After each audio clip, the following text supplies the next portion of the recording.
for this season. Woo! And for HCT as a whole. What the deck list is going to be? Miracle Rogue is going to be banned out from Viper. Probably a signature deck from him to go. Game number 1 of the finals of the HCT World Championship. Here we go. Hunterace on the Rogue and Viper on the Zoo Warlock. Well, Hunterace already deep breaths, sucking air, huge inhales. He's got a long way to go. This series hasn't even started yet. Yeah, I must admit, though, I honestly can't even imagine what it means and how it feels right now to be one of those two gentlemen on the seats in the center stage in this arena, packed out, all the pressure in the world on them, and they cannot afford to misstep because each player is good enough that they will punish their opponent if they misplay. But if Hunterace was nervous about getting off to a strong start, the Rogue gods have smiled upon him, because when you are facing down Zoo, Coin, Evil Miscreant, SI7 Agent, and a Shadow Step is about all that you can ask for sans a backstab.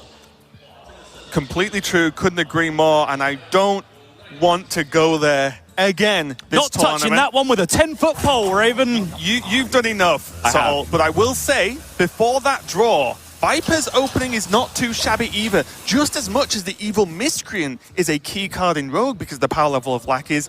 I've seen Evil Genius with a one-drop death rattle, which is perfect outside of maybe an egg to have procced. But there is the question mark, the Refarm, a 7-drop. Never mind about Refarm, never mind about what it does. It's a 7-drop that cannot be reduced in mana cost that is in your hand from turn 2. That just, well, from turn 1, sorry, that just isn't good. Doesn't matter what the card does, that's just unplayable for 6 more turns after that. So that's just a fact of the matter. People argue it with me if you want, I'm used to it. But the 1-1's being played here, it's gonna... Just gonna get arguments now. Reform doesn't cost 7, you idiot. I'll be like, okay, I don't know. We see the 1-1s now just being able to fill out this curve. If Viper chooses, do you think, I don't know if he really needs to rush this Evil Genius. He can't really play the lackeys anyway this turn, so there's no inherent instant gain. I do like going wide and saying, yeah, Hunterace, I've got 3 sticky minions. You're already in trouble, friend. You want to put the pressure on. You know what deals pretty well with 3 1-1s? A 1 million. Yes. With quad Wind Fury. Ooh, double rush. Okay. 2 damage lackey and rush lackey are probably right up there with the spell lackey in this matchup, I would say, just because it is so board-centric, so tempo-based, and those are the fantastic lackeys for achieving tempo. I think as long as the Rogue has the minions, though, right? You know, as long as there's something to combo them with. There's a 1-5. Just chilling. Yep. And I think also importantly, there is the fence that can combo with it. It kind of... I guess, You've got a card that you didn't start with in your hand, so the fence gets buffed. I don't know. But Hunterace has important decisions to make starting next turn. His hand has played itself up until this point. Coin the lackey, see what happens.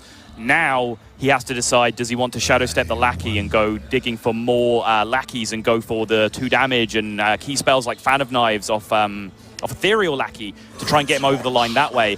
Does he want to go the SI7 route where multiple Shadow Steps on a SI7 can represent so much board control for Rogue in this matchup as well? Yeah, side note as well, the mana fountain there just not... Mana Reservoir? Nah, tomato. You might be right, actually. I'm not entirely sure. I might well be wrong. But most importantly, there are Soulfires in this list. So, and potential spells from the lackeys, right? So, you know, although it's a bit of a... What is happening? Wow, we are rushing through this game. Why are there 4 of them, Raven?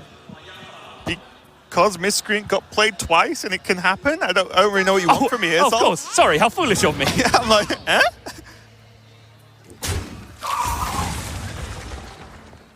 Here comes lackey number 2 of 4. What do you do with it? It's just... The Russian +1 really isn't doing a great deal. I mean, it's removing Zoo minions when you keep chaining them together. It's fair. It is something versus Zoo, and removing the minions is pretty key. You talked about the power of Hunterace's Rogue hand right now, but bear in mind there are no backstabs, there are no Fan of Knives available. Also, does Hunterace even play Fan of Knives? He does not, right? No, he doesn't. So there's no backstabs, and I think most importantly, there's no, say, prep for the raiding party to really get things cooking. He does have Corsair and the Pick, though. Yeah, I think with Pick and 1 Corsair already in his hand, like, the necessity of casting raiding party anytime soon this game really does go away. So I think he can, he can live without a prep for now. I think one of the big problems he's walking into right now is that because all of these lackeys are the rush version, he doesn't really have like a good combo activator for his SI7 this turn. Because the only minion he's going to want to rush next turn is the SI7 agent itself, which means he would have to play it after the SI7, and that just doesn't work that way around, doesn't activate the combo. Funnily enough, he could actually just go fence, rush the 1-1, rush the fence, yeah, that's an option. Get some work done, depending on the board. Yep. But that is a pretty beefy minion in itself, a 4/4 now, but not technically because the Direwolf, but you get the gist. That is a bit of a sticky minion. Right. That Hunterace is going to have to consider now. Backstab might help with the Goblin. I think this Direwolf is actually priority number 1 for me right now. 4 damage on the board, and it's only going to continue to stack. We saw what a Direwolf being left on the board can do. So many options. In terms of just positioning of minions more than anything. Absolutely, yeah. Blood and plunder. Okay, going to go for the biggest minion first, mainly because the pick lines up extremely well with it. Get that Corsair down, but the Corsair is just already dead. And I just said, we've seen what 1 Direwolf can do. Oh! What about 2 plus a Grim Rally? That's so much damage. And that enables a one singular clean trade for this Dread Corsair to die with this Argent Squire. Yep. And then the buffs keep rolling. He and can then even Grim Rally, why not? cheat the Direwolf conga line here as well to push out some even more damage. Hunterace looking cooked this game. Yeah, I mean, look at his face. He's kind of just like, welp, I guess that's just going to be it for now because he just doesn't really have much he can do. The prep is a card that can be used to combo SI to start off with, and then maybe you do something else. Means he can double Goblin Prank, so he can get 2 trades if he wants. Prep Raiding Party finds him his second Dread Corsair sometimes. Yeah, there's 2 Burglars, though. That's not it. So now with no defensive options. Just SI rush. SI rush, Shadow Step the SI? Is that a better way of doing it? It leaves less minions on... Oh no, because the rush the rush will die, right? It's so, just 2 different ways of doing the same damage. You're right. Oh, he could Shadow Step, replay, swing, replay. Yes. I don't know if that's better, subtle, but it's something he can do, is all I'm going to point out right now. It allows him to not take the damage on the SI. He takes 3, goes down to 5, and then he SIs the other 3-2, and he's alive by 1. Yep. Hunterace not happy. Can't blame him. He is under a lot of pressure. Head in hands now. He's just going to hope. Is there 1 damage? There is not, but there is a life tap. Which with him, still not.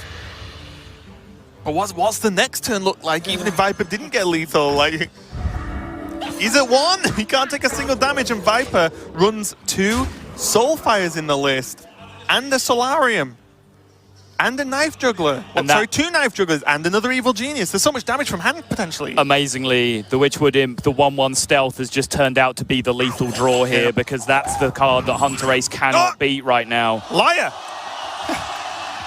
Technically, liar! So he pokes the Argent Squire, he backstabs the Flame Imp, and he equips the Explosive Trap. Yep, pretty much what he does have to do there. So let's take a look now. There is a way. But this Explosive Trap has to be played. It's the only way this Imp dies. You look at, oh, the fence, great minion, because it can go now. Doesn't matter, it can't attack a stealth minion. Now Viper, just gotta consider this carefully. Another Witchwood Imp. Does he just go in and play Reform? Taps. I assume this interaction happens simultaneously, where the minions both die before the extra health is given? I believe so, but I'll be honest. Not something I've run into too much right now. Hunter hasn't been playing traps. Well, let's find out. Yep. Yep. Passes all the health over for the Voidwalker. It does die, though, with the rush, Goblins. There's a Vis. No way. No way, Raven. My next question. Yes, there were taps for lethal. Yes. Was it just okay to drop a massive minion? Yes. I think it was definitely a justifiable line that turn. to just drop the huge minion and threaten lethal. Weapons cannot be used to kill it. You have to keep in mind that Viper's dealing with an unknown secret though there, so he didn't have the knowledge that he was about to play into explosive trap. Magic carpet is air, and now Viper has decision time again, life tap to find lethal, or just play the huge minion. And the problem now is the board is wide enough that it just kills it. Well, one juggler. He's going to go looking. This is everything. That's nothing. He might be dead. Waggle pick of this coming out from Hunterace. That's absurd. That is ridiculous, Raven. Onto a minion to get a Lackey to deal damage for the 2 damage, or maybe even a cheeky 2-drop. You never know. There were many taps that would have got him there, but they didn't. Game over. 1-0 to Hunterace. We're moving swiftly on. Let's get straight into it. Now, it's a Mage Mirror. And if you thought the Rogue versus Zoom matchup just got funky, welcome to Mage Mirror. It's either going to be explosive and end very quickly, or we're going to go down a funky road again.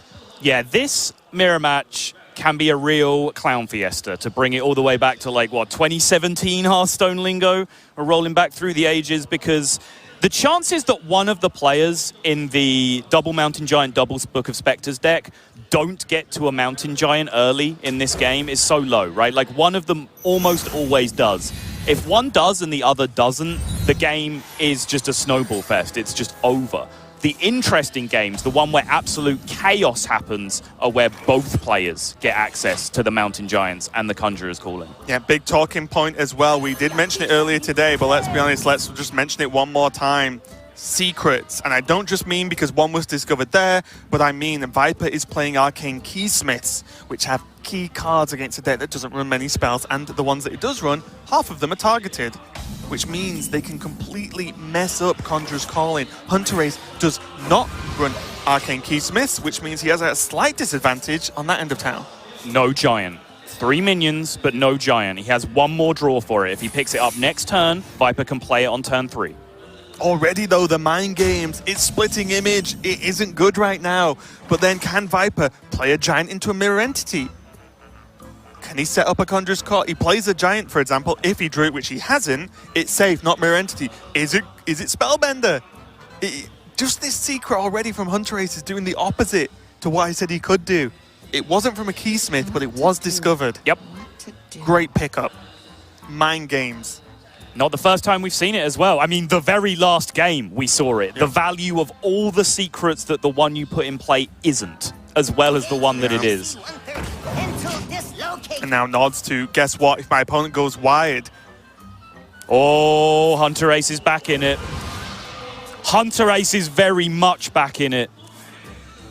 Twilight Drake pickup. Okay, not bad. And in the absence of a Giant, that minion is king right now.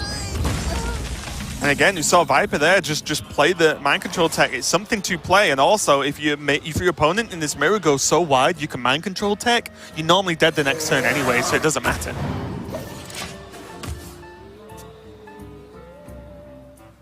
Wow. What did I say about the chances of neither player hitting a Mountain Giant? Slim. I'm not doing numbers, so already low Viper just. Both players just need to take a breather. Puny 4-9. Yeah, what a wimp. But again, we talk about concealed hidden information. Double Messenger Raven in Viper's hand. It's maybe not as powerful as a secret, but it's still something. It could create extra minions that have a huge impact on this game. He could get his own Arcane Keysmiths. You never know. I do think Voodoo Doll hero power is a great test for some other things as well. Or you could just Voodoo Doll... No, you couldn't Voodoo Doll pass. I think you just chuck it out and start pushing damage. I guess you test for Vape if you want to run a 410 in. That kind of sucks. Yeah, if you're making that play, you attack face first, right? Yeah, because then if you proc Ice Barrier or Vaporize, then you've learned extra information about the turn and can reassess.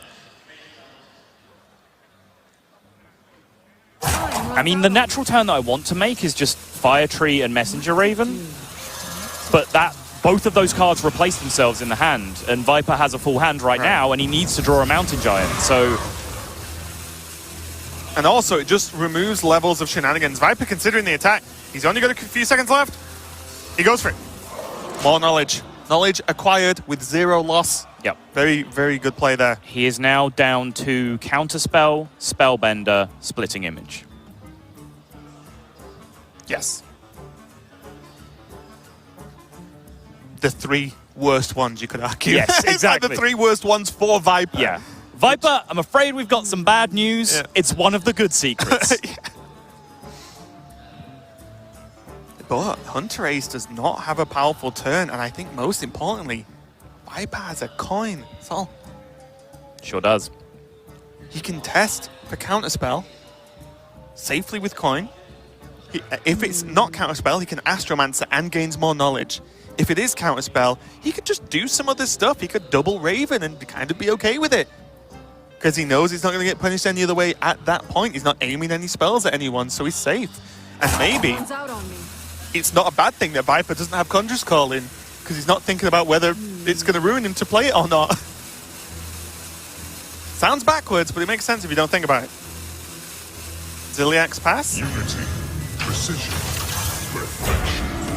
Okay. Ziliak's no attacks. Hunterace choosing to hold on to both his Voodoo Dolls in hand right now. Maybe just trying to get some value out of this Splitting Image while he can, playing the Taunt minion.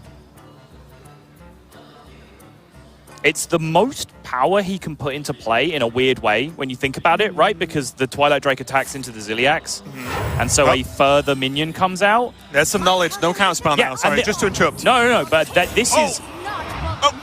Second time this tournament, I believe. But this is important because this is exactly why he made this play. He was scared of Coin Astromancer, so he wanted to make the play where if Coin Astromancer happened, he had the most power in play in that eventuality. My next question is, Saul, was the attack always needed there? Honest answer, I think Viper assumed it was Spellbender at that point. Okay. That would be my hand on heart guess on the situation. Because obviously, if your 4/4 should be bigger but isn't, Yep. and then you know it's not all but 2 secrets, Yep. and one of them could make a second Ziliax for your opponent to effectively get Okay. charge on. Well, now Viper's safe in terms of conjuring. Could he Fire Tree for conjurers? God, these hands, they're both just locked and loaded and ready to go and just waiting for a Conjurer's Call off the top. What about, honestly, Fire Tree, and then you could just play Rabble Bouncer and continue with your life? There's enough stuff to Conjurers right now. That's conceding a lot of tempo on the board, though. Playing a 2-7 here. I see a vision in the flames. Nice, Barry. Oh, does he play the game again? Hunter just plays the secret, and he's like, how does this feel, Hunterace? And they realize it's Ice Bear, and he's like, oh, that's okay. Yeah, this seems superior to playing the Rabble Bouncer. I think, honestly, just playing the Mountain Giant there seems superior to the Rabble Bouncer to me as well. As huge as it is for those Conjurer's Calling swings, I think the Rabble Bouncer was just too low tempo. It would pass too much initiative back over to Hunterace. Speaking of tempo, Scaleworm is available for just a kill on this Twilight Drake. Really the only fearful minion that's left, of which you can say it's fearful, but out of the 2. But is there a good follow-up, though? Is the real question, isn't it? I don't really see it. Would he have a Voodoo Doll and then play Scorcher? I was just looking at that exact play, and it's very bizarre looking. Because I do want to point out as well, like, the Voodoo Doll to answer a Giant often doesn't work in this matchup because they never just have one. Right. And you can't double Voodoo Doll Scorcher on the same turn, which would be sick, actually. What to do? I don't really see anything better that leaves anything reasonable on the board. The Scorcher does beat up and make the 2/2 pingable the turn after, even if Scorcher gets dealt with. This is just hit trade, and the Twilight Drake still lives. Yeah. It's kind of the turn we just said, but on the other player. And that's why I wanted the Scorcher down. There is less power in play for Viper than there was on the previous turn, but yeah, it does at least require a ping, which is something I've noticed Hunterace has been doing a lot this game in this mirror match, is he's been setting up situations where Viper is kind of obligated to ping. You know, you think about the Ziliax no attacks, that's kind of a force a ping turn as well, right? It does have some value in the matchup because you are severely mana choked playing this deck. Everything is so expensive, and you want to play cards together in combination, which often demands all of your mana allocation. What do you think of a double Raven ping? Obviously, depending on what you draw off Raven, of course, but it's very mana efficient. You do go wide on the board, but the 2/2 goes away anyway because of the trade. Yeah. And your hand size stays the same, so Mountain Giant can stick. Right. It's still for cheap. Obviously, depending on what the first Discover minion is, you know. Oh. Okay. It's got to be Spare Khadgar, hasn't it? I believe so. Or even Pyromaniac, if you just want an extra chunky-ish minion. You're not wrong. You know what I mean? Like there you just go. play it now, yeah. It's 3 mana. It's very It reasonable. swaps out with the Raven, right? Yeah, you're right. I totally dismiss Pyromaniac. To me, like, that's just the Odd Mage card. Yeah. And if you're not playing Odd Mage, it's unplayable. Like, it just doesn't work. Are you saying Pyromaniac didn't go to Hall of Fame with the odd cards? Right, yeah. But yeah, that's absolutely. He needs to draw Conjurer's Calling now, right? So a card that says draw a card on it that he could play Fits that in with your turn curve. is just absolutely perfect for him. For sure, the right pick. Blizzard, very high value. It does stall, and maybe one turn is enough to flip the board in your favor. Yep. I don't see anything better unless he wants to just scorch the 3/4. But Blizzard seems good to me. Astral Rift, I think we can throw in the bin. You don't need random stuff, you need the stuff that's actually in your deck to win the game. Just go for the Blizzard. Oh yeah, the Twilight Drake was on 2 as well. Okay, Blizzard's clearly the pick in my opinion. Actually didn't realize the Drake was on 2. Okay, empty board, but Viper, your initiative, friend. Oh, you say that. The secret mind games. What a wet noodle fight of a Mage Mirror. Just no bombs all the way into turn 9. This is insane. Viper's hand just looks so much more gas heavy right now. Next question, Saul. How and when does Ysera even get played in this matchup? How about... See, welcome to my world. I think you just followed my exact thought pattern, which is scary in itself. If he plays it now, which seems fine, he generates a card, stays on the high hand total, but the vicious tempo swing potentially of just a Voodoo Doll, get wrecked, massive Ysera. Well, worse than that, he ends the turn at 10 cards again, and then potentially burns his Conjurer's Call off the top, which is the one and only game-winning card in this matchup. So instead, he's saying play some more wet noodles. Well, Viper's not. He's going. Mainly because of this Arcane Keysmith, I think. This is a certain level of protection, and there's a Spellbender, and I like it. This causes havoc.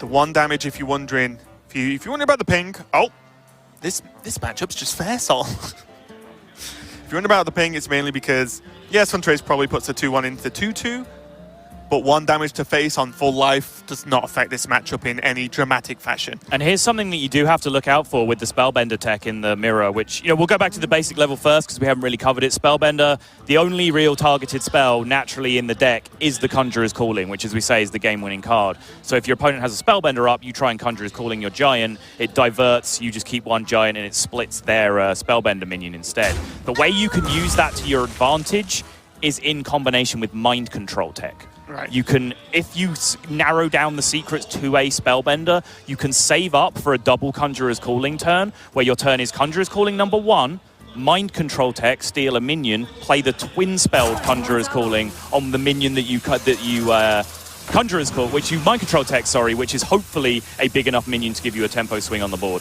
That's something that Hunterace has got to be on the hunt for now. Yep. Tough there as well. People might be thinking Order Lull. But if that was Entity, he can't just give him another Giant, but he could have played Giant, Voodoo Doll Ping. But he had to play the Voodoo Doll first, which messed up the Giant mana, just to point that out. I can imagine the chat as we speak.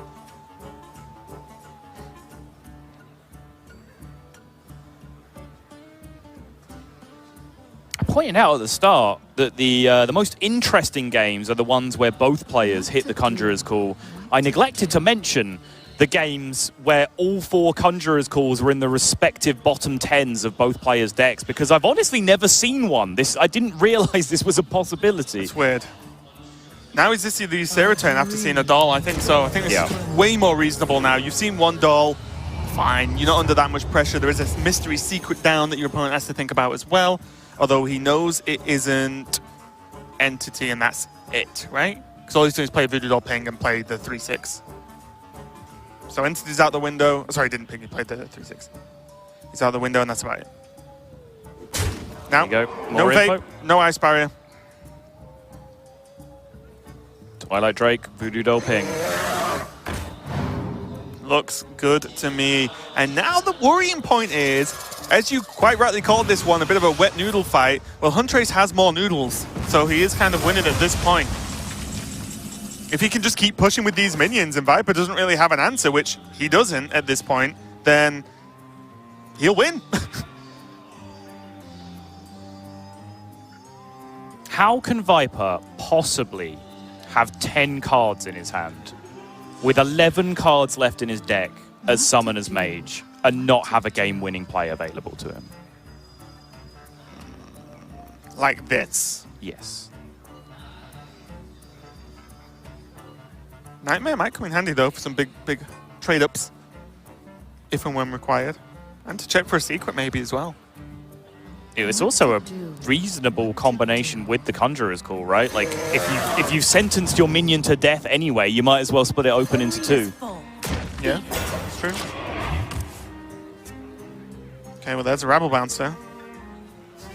Not sure if the Sneak's quite ready for this matchup. Not sure if that's his main job. No. It's more of a part-time job. But now we've seen both players just say, yeah, I guess we just play the 8/8s. The Noisemakers. Nightmare could come into play now as the answer to this giant. Flame Strike 2, very, very effective here as a board clear. So the sequel to Flame Strike. Flame Strike 2, Electric Boogaloo. I get that reference.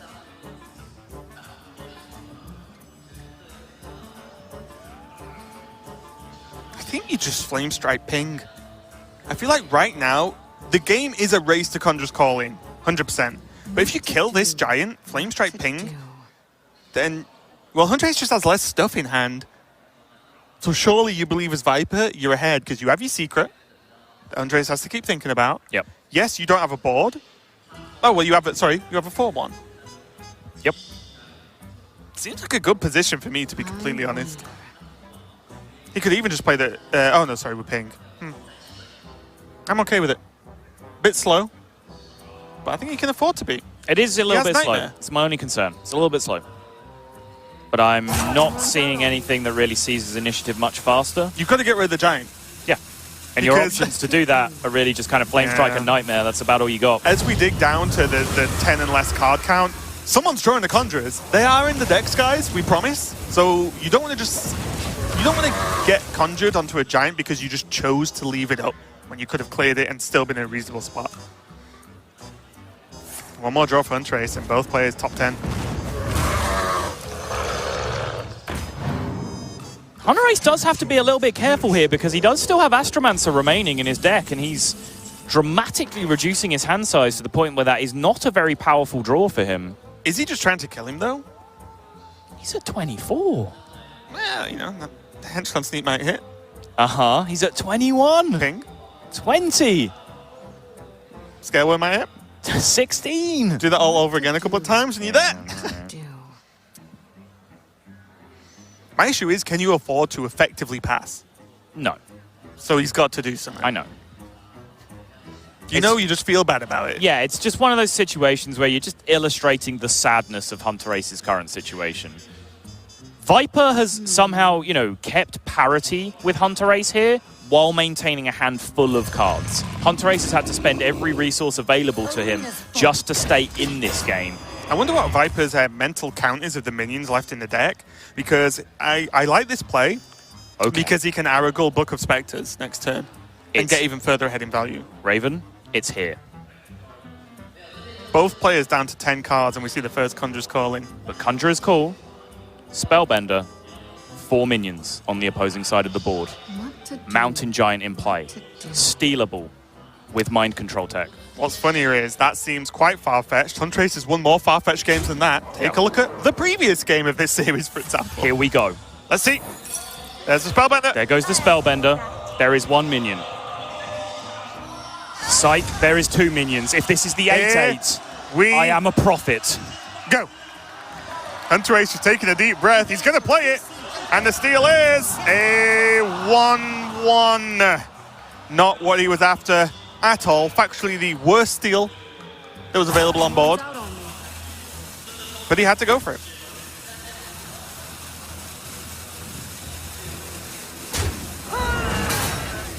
Now, does he have to? Okay, he's not going to. I was wondering whether he had to. Felt like Conjurer's calling a 4-drop. No way. He does it without Khadgar, which is obviously important. Exactly. Oh! Here we go. Hunterace, you had your shot. You won a 1-in-4 brawl to steal a game in the last series. You had a 1-in-4 mind control tech to do the same here. You can't win them all. These things tend to even themselves out over time. Hunterace just saying, come on, give him to me. Now, the key play, and I'm going to ask you the question, Sol. Depending on this next draw, is Hunterace Conjurer's calling that Khadgar? What? For Doomsayer. I mean, I'm sorry, Sol, but I don't see a better play. Does he just have to? And he only gets 1 because the board's full, unless he can clear something off, right? I like Viper using the second one here. Firstly, for the reasons you mentioned, only 1 space on the board now for Doomsayer. But secondly, Hunterace does still have Mind Control Tech, Conjurer's Calling swings available to him. So Viper needs to blow past that possibility so heavily with his own board state that it kind of removes it from the equation. He's going to check the Discover first.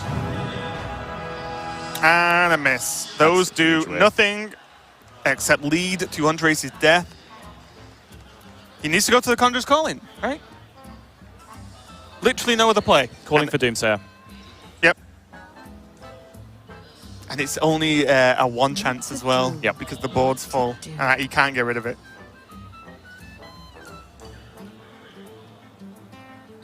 Yep, there's the prey. I'm pretty sure, if I know Hunterace knows, and here we go. It's a small chance, but most importantly right now, it's a chance. He's going for Doomsayer. He has to. Let's see what it is. And by his face, it's a miss. That does not look good. That is Crystal Smith Kangol. Hearthstone UI! Come on, you ruined that moment. We had Hunterace's face to go by, but Viper is going to even this series up 1-1. And a Gitch pick. Clearly a ton of confidence in it, and this time he's found the boy, the tech, the Hench Clan sneak. Yeah, and I think that was almost a snap full keep there from Hunterace. Because one thing I was just going to point out is I've talked a little bit over the course of this few days of the World Championship here. The Hunter, the more I see it, I genuinely didn't really like the deck coming into the tournament. The more I see it, the more I see its potential power level versus Mage. And I feel like it's all about play style as well and what you can really push out of the deck. Because we've seen matches where, for example, Bloodyface just went highly aggressive, went face with a hyena, and then died, basically, because of the Conjurer's Calling. But if you play aggressive enough, Mage often can't do enough to actually even stem the tide, except that Hunterace has a very anti-aggro based list for his Mage. He mentioned the Hench Clan sneak, but also there's double Sunfury Protector, double Swampoos, and then there's also this sneak, double Mind Control Tech, the Scale Worms to deal with, for example, Mishas, Huffers, to just get them out the way, a little bit more tricky to deal with, the Scorchers as well, and the Ziliax, and the Mossy Horror, which against this style, specifically with all the 1-mana 1/1s, he's going to get some work done. And there it is. The package. Wait, what? I don't see it, Sea Giant. Hench Clan sneak plus Mind Control Tech. Hunterace laid this out step by step to us in our interview before this event even started. He said you play Hench Clan sneak. They've usually got 1 or 2 minions in play. You play it has stealth. They have no options. They can't trade into it. They can't value trade. They can't play minions and then trade their board off so they maintain a size of 2 or 3 minions in play. They have to do one of 2 things. skip development whatsoever, great, that's good for me. Play more minions and play into mind control tech. Yeah. Great, that's good for me. And even on top of that as well, that is, you know, turn 3 into turn 4 potentially, but also double Scale Worm, a Twilight Drake, and then a Scorcher. So even if that outcome, which is likely, does not happen, oh no, I have 50 other things I could do this turn. Boo-hoo, I'll save my mind control tech for later. Now, convenient as well. Lines up very well versus a Scale Hide played on curve. Yeah, not so good about against a Dire Frenzied Scale Hide, though, I will say. Feels weird though, doesn't it? Because there is coin. Dire Frenzy looks, it just looks good, to be quite frank. Yeah. But what does the rest of your turns look like going forward? It looks a bit meager, at least for now. You'll work them out. You draw the Scale Hides. Yep.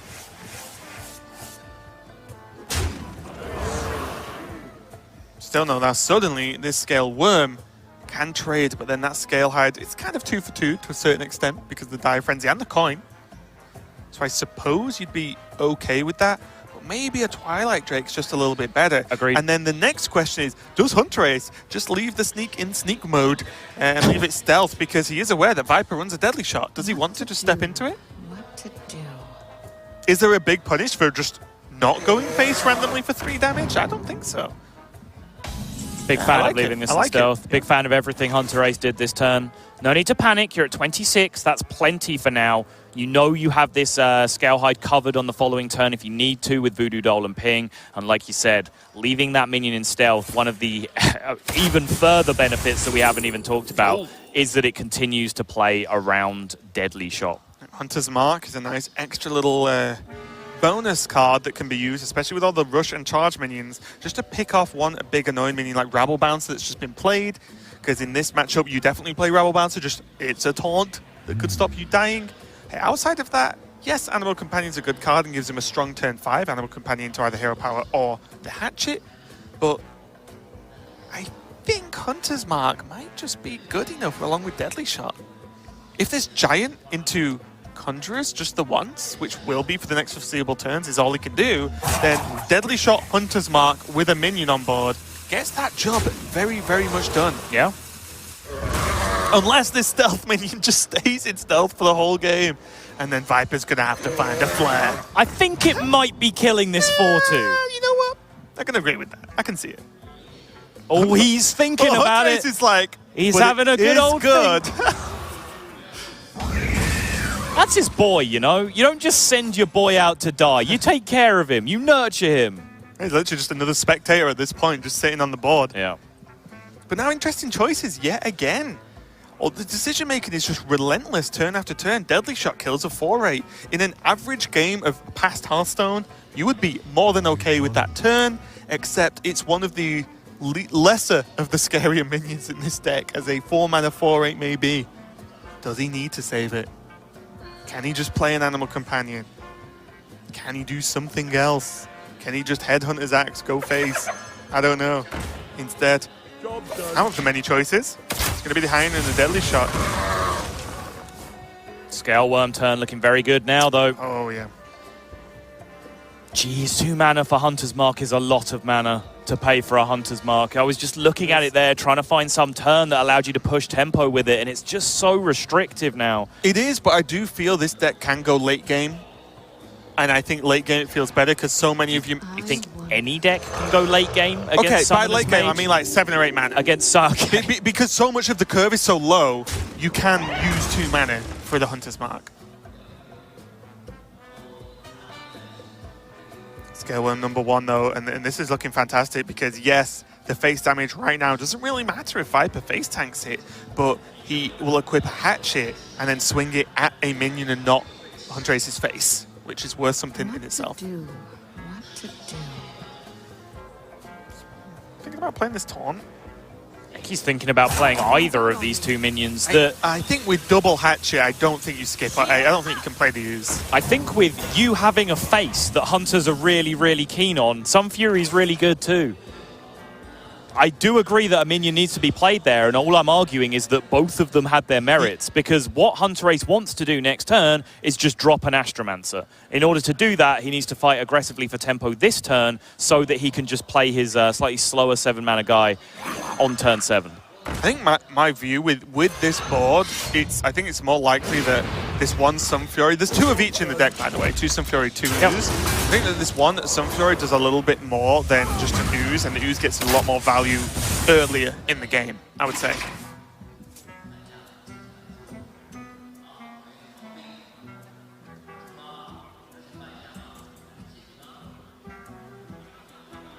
This might look like an Astromancer Slam, but there is mind control tech along with a Scale Worm. And yes, Hunter goes wide, but it often reduces its own board side very quickly as soon as it does go wide. The only reason you wouldn't play the Astromancer here is to ooze the weapon, right? So your turn would be like Scale ooze. Worm, Yeah, ooze. sorry, yeah. I was just looking for the mana efficiency, so. You're not wrong. It does make you feel warm inside when you spend all your mana.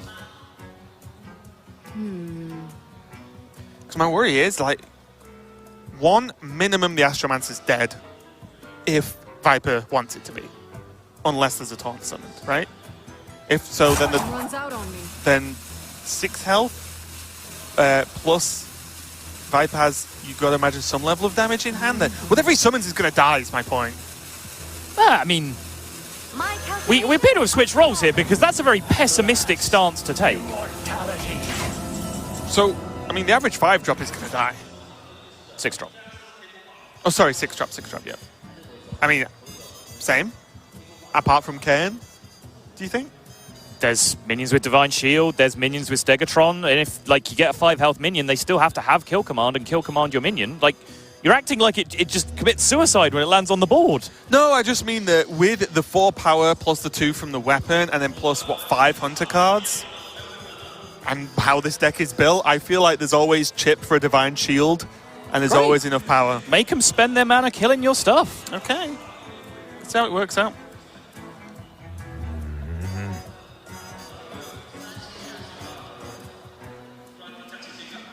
Also, just a small note.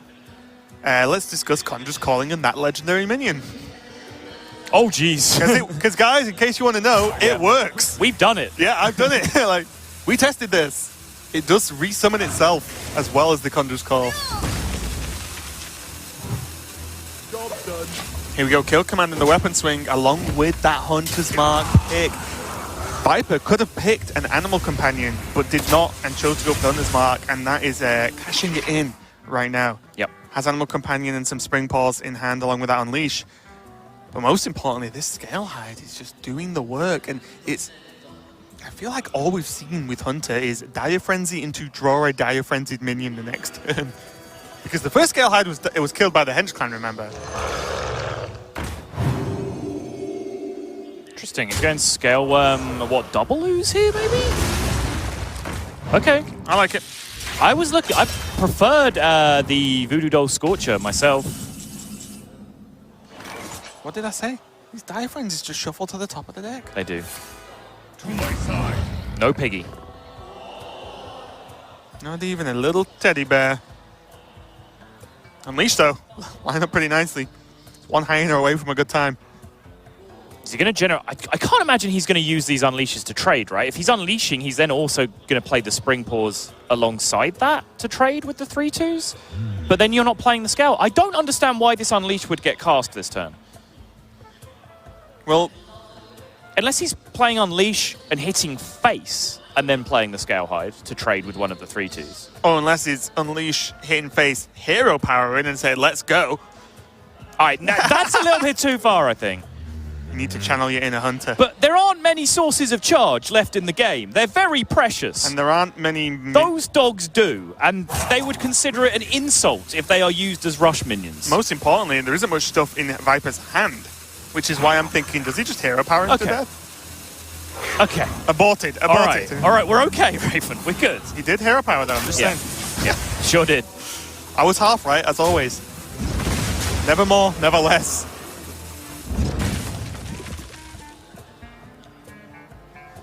Okay. Aggressive Alex Straza. This looks a little bit better, maybe.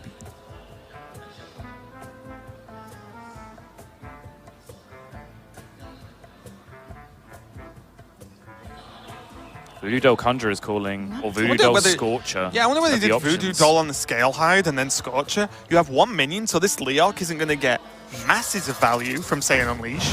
And it also sets up the Scorcher to clean trade into the Leok. Or do that. Although I do think you might Conjures again. You don't need the Flame Tongue. It's on the Flame Tongue, though, surely. Yeah, you don't need it. The 3 damage is enough onto the Scale Hide. Okay! Oh! That is one large gentleman to the left. The smallest of eyebrow raises from Hunterace there is like, oh, okay. A 4/7 for 3 mana. Seems good.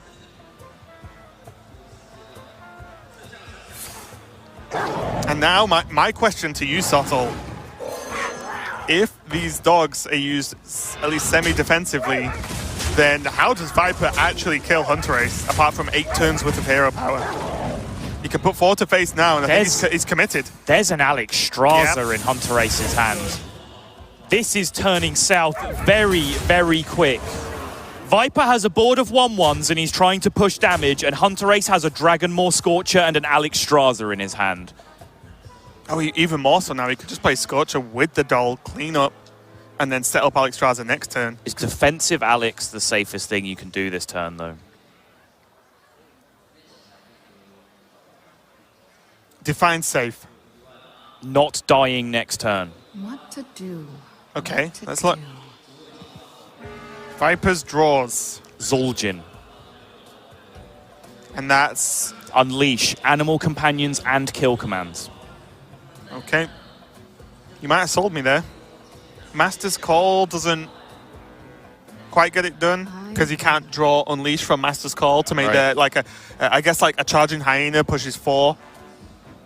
But again, he can't play a lot if he spends 3 mana on Master's Call. So I think it literally is Zul'jin, which is a 1 out of 20 chance. But if he doesn't do that, he just stomps him, right? Runs out on me. Yes. So you may think, I am. I'm trying to work it all out.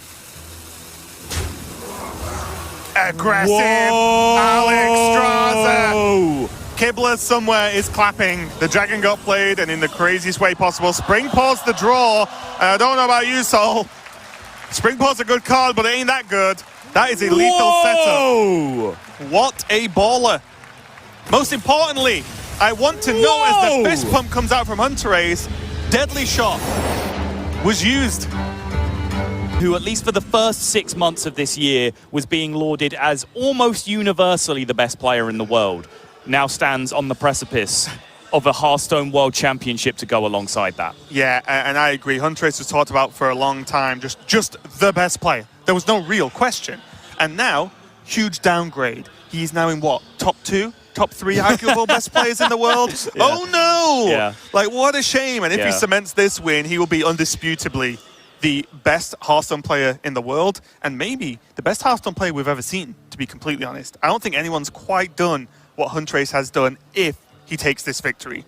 Players, the very best players in the world, when last year's HCT points race system was announced, the majority of the very best players in the world said that achieving 3-star Masters was impossible and that no one would do it. Hunterace did it with months to spare. Yeah. Months and months to spare.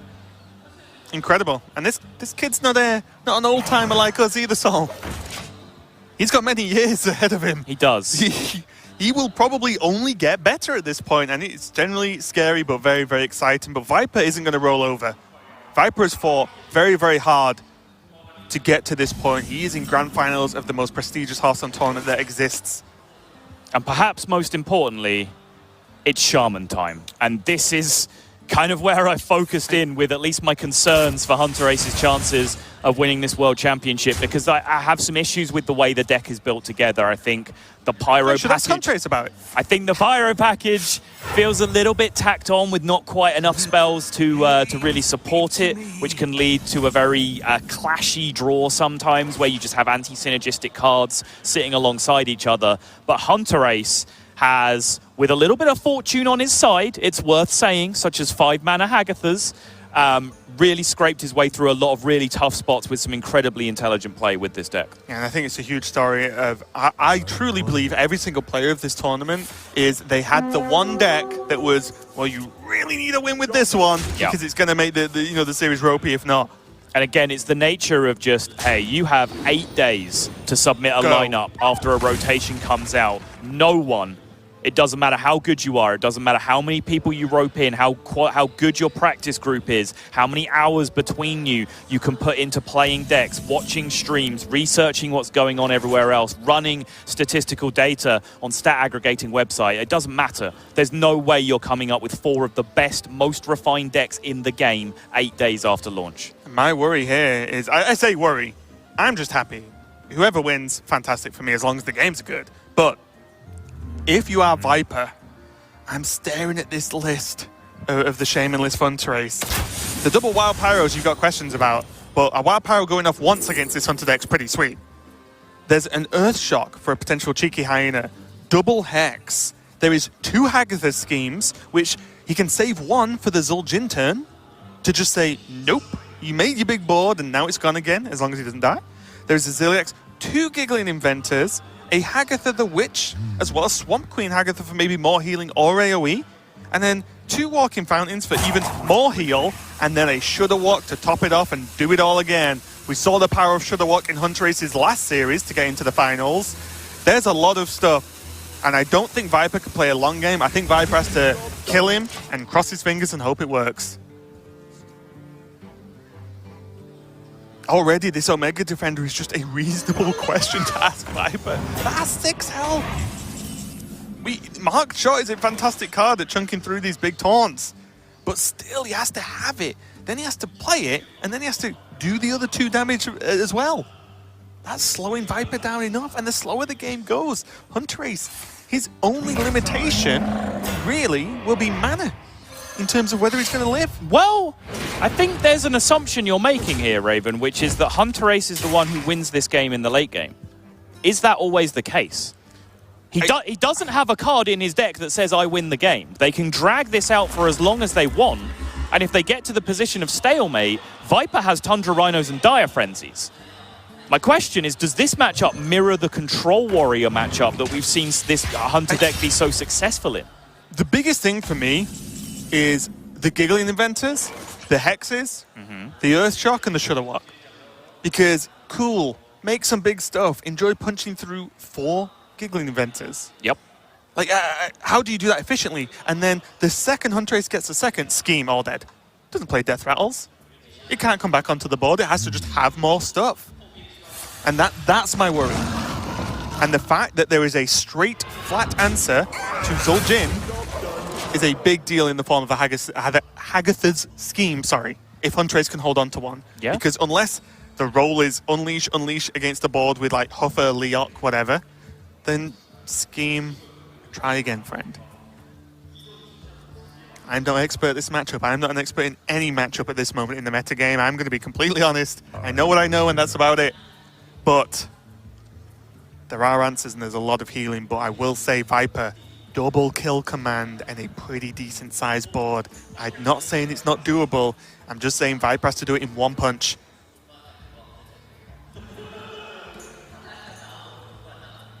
I wonder. Already 10 damage from hand as long as he sticks a beast. Hunterace only on 22. I might have to think about whether Hex or even Lightning Storm is going to be good enough. He needs to bridge gaps. He needs to get from here to Giggling Inventor to Walking Fountain to start climbing back into this game. So then do you think maybe just an early Hex plus maybe even an Earth Shock on the Misha, Hex the 5/3, just so he can play Giggling Inventor the turn after? Yeah. So he doesn't want to be overloaded. Because that's why I was talking about, like, the restriction is mana for me. That's the restriction on Hunterace in terms of winning this game. If he gets caught, overloaded, or just has too much big stuff he needs to do together, Viper kills him. Hunterace head in hands. Every turn.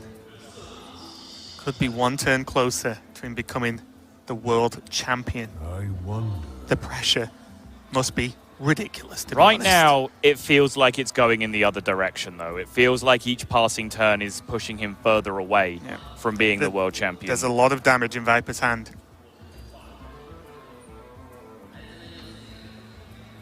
He can put him to 8 this turn if he wants. He almost certainly shouldn't, because he could just play an Unleash the Beast, kill the 3-2 and push damage. Don't see why not, get it in the pool. He can just play the Shimmerfly as well if he really wants. He can save that for other like cute things like Tundra Rhino, Hyena, Shimmerfly. But still, the options are there. He'd go for Marked Shot instead. And that is Pretty weak options. 2 mana, draw a card. What? Yeah, it might be. Ooh. Huh. Was Explosive Shot ever a heads up for the Giggling Inventors? 1 card, remove Divine Shields, kill the 2-1? I think it's worth thinking about, yeah, but when he has Unleash the Hounds in his hand already, probably not the biggest deal. No buff though.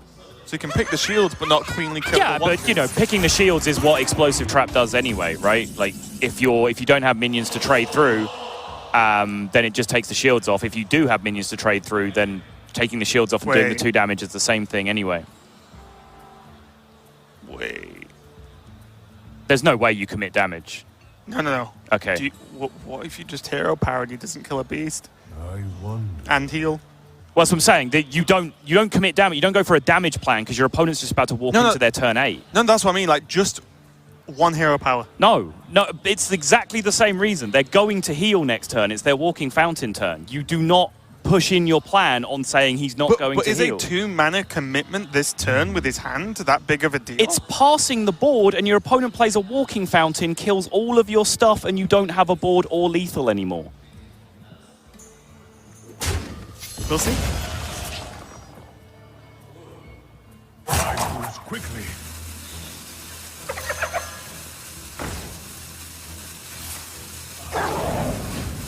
Gonna go for the Deadly Shot maybe? To open some stuff up. Trade off this one, Deadly Shot, maybe get the Divine Shield. If not, you can still kill it. You got it. Nice. Viper, this is an, I think, insurmountable amount of pressure. That is an enormous push now from Viper. And there's still trip kill command. And the Hex from the previous turn, by the way, we were talking about how through combination of Hex and Earthshock, there are actually 2 different ways to do it. You mentioned one, and I was about to say, no, wait, you do it this other way, but they both worked. If you use both Hex and Earthshock, you could have cleared out both the board, and there would not be a Taunt Frog hanging around on this board anymore, which can make all the difference for your Walking Fountain turn. As it is, the Earthshock that he has remaining can be put to good use against this Scavenging Hyena, but it's just going to be a Walking Fountain. I want to throw it out there. From Hunterace. Ancestral Healing is clutch. It is. It's Frog buffing the Hyena. Just a 12/7 Scavenging Hyena. Does he? Oh. Wait. Does he track for the Deadly Shot? Will that be enough? Tracks 1 to 8, Deadly Shot goes to 5. Hero power. No, it's 19, right? 1 off, yeah. I just wanted to check, because the Deadly Shot that was played was not his natural one. I wonder. Was it really? Okay. He took it off thingy, right? Okay. I think. How many Mark Shots has he played then? Because he must have taken a kill command off Mark Shot as well, and the Flare isn't in his Wait, maybe deck. it is. I'm so confused right now. It's going to be double kill command. Not going to let Hunterace get any more healing, which is the important. It might look like overkill, but one, he does more damage with the Hyena anyway. Yeah. And also, it's just no more healing for you. Hunterace is down to 6. Viper has a kill command and a hero power, which is 5 without a beast. He can do all that anyway because of Tundra Rhino. And Hunterace has to do something magnificent. He can Earthshock Hagatha. He can Earthshock Walking Fountain. He has multiple phenomenal things he can do this turn. And then if the second he stabilizes, Shudderwock's going to be a big deal. But then so is Zul'jin. And there are already 2 kill commands in that Zul'jin. with a third waiting in the wings. But if he can Shudder Walk first, it means that he summons, the extra minions, right? Giggling The Inventors for Noytrons. extra targets, yeah. Gonna go for the Hagatha, puts him to 11. So there's what? There's 7 right now with just Tundra Rhino, Kill Command, Hero Power. Oh, yeah, Deadly Shot. 9. Yeah, he did. Oh, Shimmerfly. Ah, gotcha. Yeah, I knew it was something. And there's the big Rhino. Dire Frenzy's going to be used. It's a similar amount of damage, or close-ish, to the Kill Command, but most importantly, front load damage now, Kill Command for later. How big is this second Walking Fountain? Such a huge heal for him. Oh, should he have ever played the Pyromancer first? No. Purely for Ancestral Spirit, or the Ancestral Healing? Well, he can still use that now if he gets it off. Yeah, so I mean, play the Pyro because you might draw a higher cost spell that does something.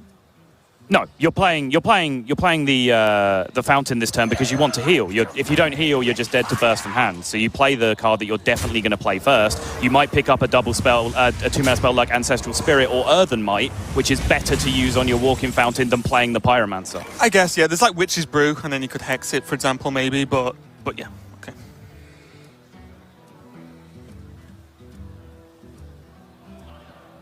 Viper now. Is Viper just staring at Hunterace? Yeah, he is. He's literally just staring at Hunterace.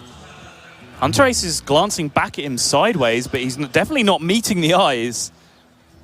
I think Viper's just thinking, wait, what does he have here? What's worst case scenario? Are you giving any tells to think you ready for this? Yep. Not going with Zul'jin yet. Locking in and Unleash the Beast and Animal Companion. It does clear off the Pyromancer, but most importantly, puts those 2 spells in the tank.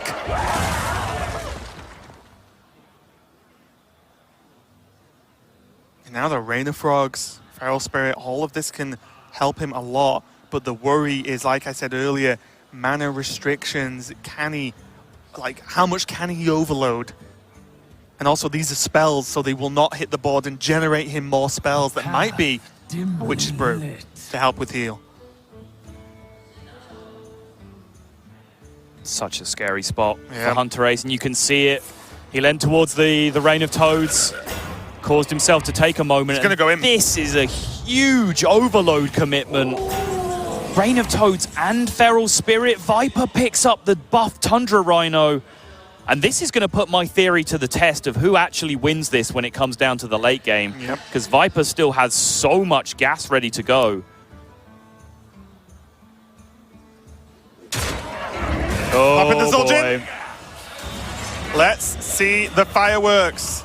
Bear in mind, he left the Leok because he wants it to do something, but that looks like a dead Leok to me, right? Woo!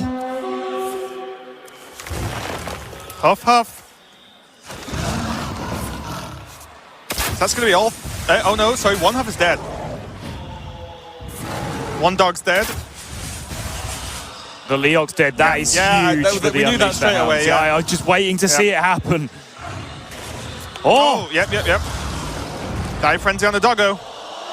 There's 3 hounds. Hand is full though, so he is going to burn a card on draw. And if we know anything about Dire Frenzy... Wow, nothing hit face there. But he did manage to clear up the board, and here we go, it's the overload, the mana restrictions. Yeah, remember, Hunterace just can't do anything in response to this, really. Ziliak's being picked up off the top is about as good as it gets. Pyromancer Lightning Storm would have done it as well. Sure. Maybe not as nicely as the Ziliak's pick, of course, but it would have done it. I think the problem with that Hunterace sees as well is that he then can't Shudder Walk the turn after, which he's probably going to need to do sooner rather than later in this position. Side benefit of the Zul'jin as well is the hero power can now be aimed, which means he doesn't have to give Hunterace any extra healing. And hold on a second. Charging Scavenging Hyena here. Does it? How is he trading off minions though? Springpaw. Into what? If he trades into Ziliax, it heals some more, then it's going to buff the hyena. I mean, it might not be lethal, but it's an enormous Scavenging Hyena that still gets to connect. That's true. So he gains what? A net 1 health? Hunterace does? Because the trade gains him 3, and the hyena gets buffed if you lose 1 minion plus 2. I don't know though. I wonder if you can just do something else. Can you just play a 5/5 Hero power the 3-2, push for 5. And then do that next turn. He can. It's definitely an Oh, option. play a 5-8 that can charge. That's actually way better. Right. It's putting him to 1, right? It's putting him to 1. And now, yet again, I don't think Hunterace can do the amount of things he needs to do with 10 mana, even if he had the best draws in the game. Yeah, and it's a very smart play from Viper because the one thing it does do is shut down the Shudderwock. Shudderwock was not going to find Hunterace healing there, so that was the big counterpunch that he had available to him. And now Hunterace just has to go digging into the Witch's Brew, trying to find some miracle answers to this board state, and I'm afraid they don't exist. Yeah. Healing Rain is not a card anymore, guys, and that is it. Viper is going to even this series up, and Sol, I wouldn't have it any other way. We're going to be with the Hearthstone we've seen, 1 for the last 4 days, and 2 especially in this match. You would have to have a Heart of Stone to not be, involved and invested in this. And here we go. It's in the opening hand. And this matchup on this stage, Control Shaman, Rafarm opening hand, this might be best case scenario for this build of the deck. Because Rafarm, if you look at it statistically, has an immensely high win rate when it's kept in the mulligan or when it's drawn in the mulligan. And there's an explanation for that. Shout out to Rebecca on Twitter who put this into words that I was looking for. When you have Rafarm in your opening hand, you can plan for it long term. You can keep resources in hand and you can make that Rafarm as powerful as possible when you play it on turn 7 by making sure you then immediately have access to a bunch of powerful legendaries. He's putting his money where his mouth is. He kept the Rafarm. This matchup as well, this is a very slow control deck that relies on exhausting all your resources, and it does not have infinite value, not in the sense that Dr. Boom has. Hagatha is a value engine, but it is not as oppressive as Dr. Boom is. So this is an infinite value engine that can be beat by a stream of endless legendaries. This scenario right now, in Game 5 of the World Championship Final, is the best case scenario for Archvillain Rafarm. Let's see what it can do, and I am very interested because how do you even play this? How many cards do you hold? How slow do you go? How much do you life tap? Viper is here to teach us one way or the other, because we're going to find out. There has to be a winner.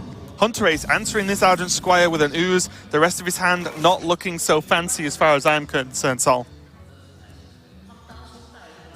Hunterace not really with a lot to go on either, just full air in his hand. Double Ancestral Healing, one of the most controversial cards, I'd say, to be running main deck in your Shaman in this tournament. I like it. I'm a personal fan of that card at the moment. Okay. Abusive Sergeant is going to be used to proc this Sergeant Squire's attack and be able to kill off this ooze, and most importantly is a juicy target for this coin into Evil Genius. Hunterace, bit of a shrug. He's going, okay, well, you got me. You're doing the zoo things. Can I answer them? And these next few draws are going to be big. Hagatha's scheme, obviously not playable yet, but by the time he gets to turn 5, might just have enough damage to clear the board. If you were going to draw an unplayable card, that was the one to draw.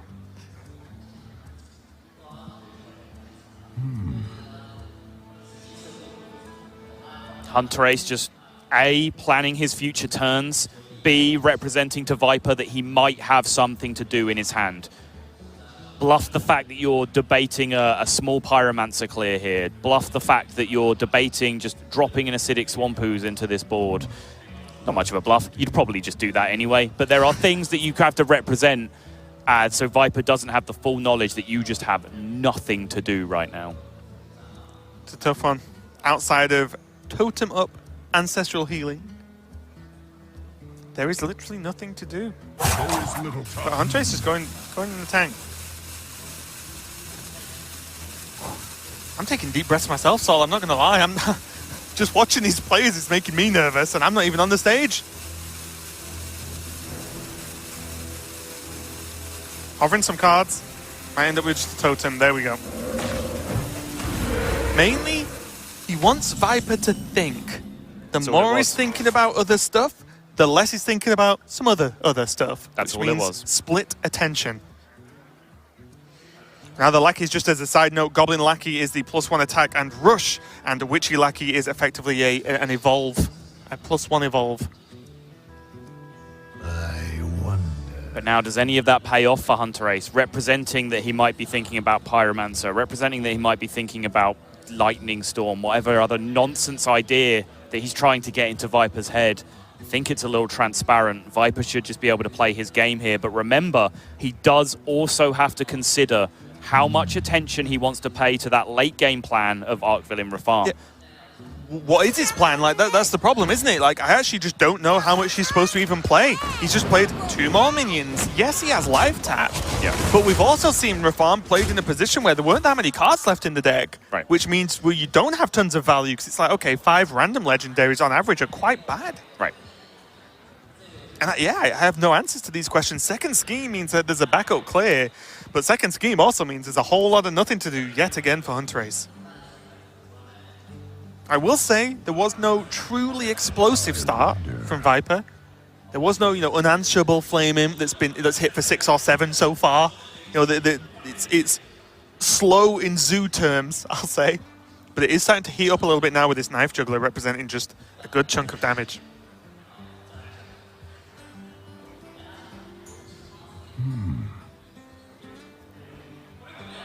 And are we just going through the same song and dance again with Hunterace? Waiting for the rope. There are some more considerations this turn, both in cards that he could be representing that he's thinking about playing, but also in terms of legitimate concerns like, do I hex this knife juggler? Which is a real question. Yep. Most importantly, though, I think Hunterace might be doing just anything he can to just stress Viper out. He says no. And it's also a weird backwards thing as well. The more my opponents pass as a control deck, the more I'm like, oh, I need to finish this game because they clearly have the late game stuff in hand, which, is not necessarily the correct way to think because you can be thrown off mentally by that. But it's something you have to think, right? If he's doing nothing, he's just played the news and passed every turn, then what the heck's in his hand? Because is that enough? Because Hunterace is passed? You just put a 1-1 in and go face and say, okay. I mean, it seems just like a nice balance, right? Like, Hunterace has to scheme a board like that anyway, and by life tapping and playing minimal cards, he is setting himself up for that plan B of the Arch-Villain Reform. It's just kind of a win-win situation for Viper right now. I feel like it's just enough damage. Yeah. Test the juggle. Misses. Probably just the Lackey in. Yeah, I think hitting that juggle makes Viper's decision a lot easier this turn. If he hits that juggle, he gets to keep all of these minions and go face with them all. That is plenty to be in play. He paid 1 abusive sergeant for that. It really is not a big investment. Okay, 2-4 from the evolve, and Viper committing a little bit more than I thought he would based on the Reform keep. I'll admit, this is not a playstyle I'm familiar with. So is he going to play the lesser scheme? 2 damage, clears the threats on the board, leaves a 2-2 up, and has a much bigger scheme to be able to just guarantee a clear later on due to any grim rallies, for example. Again, maybe hero power carpet to see what's cooking. I don't know.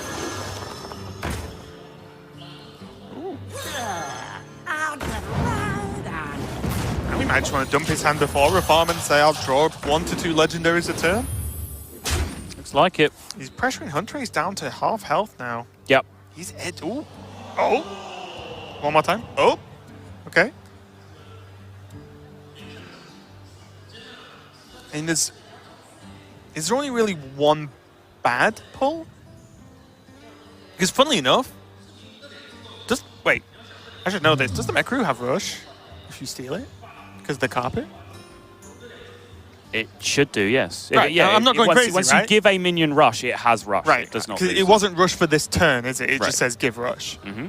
Okay, well, there's some really good targets then. He gets the Mecharoo. Yeah, There's the trade into the flame. Viper's head goes down. And I'm just going to keep asking questions here. It's the best I've got. But with Reform kept, did he need to go 4 minions wide? 2 of which have rush, and 1 of them's a carpet. I don't know, but did he? It's a great question. I mean, it's hard to argue with. You've gone in once. You've seen the scheme. You've got your opponent down to 15. Like, every fiber of the fact that you're playing an aggro deck says, my opponent has just used their best board clear and is at half of their health total. I'm going to push my chips in and try to kill them. That is just kind of the aggro philosophy. Yeah, and let's be real here, Rafam or not, we are striding towards crowning a winner because we are. It is soon. I feel it right now. It's going to happen very, very soon. But the decision-making here, one more time. Does he save cards for Rafam? Because I honestly believe playing Rafam with an empty hand and then drawing the legendary and then having to maybe tap into another one, which you probably then can't play, is rough. Or it's low impact. It's very slow. It's so bad. I think you do need a choice of legendaries to get the highest chance of something good. Viper's going in though. He's saying, you know what? You just did 2 powerful anti-aggro things. Please don't have a third. But we could see Scheme or Giggling Inventor. A great choices here. And now there's the Brew. Hex for the Rafam as well next turn if he wants. I can present an additional theory here, which is Viper has not wanted to sit back and life tap too much because he doesn't want to push himself too close to fatigue. Whereas with Rafam and drawing 1 per turn, he does feel like he outvalues the Shaman over the long term because, again, it's not like there's Dr. Boom, Omega Devastators and so on, and he is playing the even longer game by not life tapping and filling up his hand for the immediacy of a strong Rafam that hits a handful of cards. Yeah, maybe. Maybe that's true. Just a theory. Yeah, I mean, it's all we can work on. Because, again, I've not tried exactly this playstyle versus exactly this deck. It's a theory, but it's not one that I'm really sold on. I think what's actually happening is that Viper has smelled blood and just tried to kill his opponent after his opponent had a very, very weak start. Another absolutely reasonable conclusion. And now, solved. It's now or never. Arch-Villain Rafam. Okay! He kept it in his hand. It's on 7. Subject 9. Mediocre. Nat Pagel. Very arguably mediocre to bad. It does not kill Hunterace. And also, if you're talking about the fatigue, then it's a bad card because he won't want to draw extra. Or will he, if he wants to power him down with legendaries? I honestly don't know. One way or another, Rafam is deciding this championship. Hex into Omega. Easily playable. Removes the Rafam threat and then basically says, Hunterace basically saying to Viper, okay, how good is your average legendary, friend? Yep. Because we're about to find out. And I would argue the answer to that is not good. Let's see. Katrina. Okay, that's a good one. Care to dance with death? Okay, well, there's a lot of small minions, but there is a Rafam. Okay, a 1-3. Try crystal. He's just seen the Hex. And I believe that 6-8 is not dying anytime soon. Certainly looks that way. There is going to be a big old procession of Zoo minions coming out from that thing over the next few turns. Does he have to go for Swamp Queen? He is. I think so. He needs something big next turn. Yep. He can pair it with Ancestral Healing. He can play Ancestral Healing next turn. Let's see what he gets. Voltaic Burst looks the best to me, but there is Elemental Reaction if he wants to draw. Yeah, I think Rain draw of a card is Toads the option. or Storm. Sign me up. Rain of Toads. Draw a card, Rain of Toads, I think is what he will have picked, Yep. and yes, it is. I like it. Does he taunt up the Hagatha? How scared are you? Yeah, I think you're fine. Okay. You're asking for your opponent to have some kind of legendary that leverages from hand and kills this 2-6 to allow the 6-8 to do anything truly scary. It's a big ask. I think, if anything, taunting up the 5-5 gives Viper a better attack by just killing the 5-5 with the 6-8 as opposed to the 2-6. Yeah, I was just thinking because of potential Lightning Storm next turn. Maybe you're okay with that, but maybe you can do that anyway. Yeah, I mean, that just moves the ball from your court to your opponent's court, right, by taunting it up. Taunt Totem, definitely not bad. Solves that problem in my book.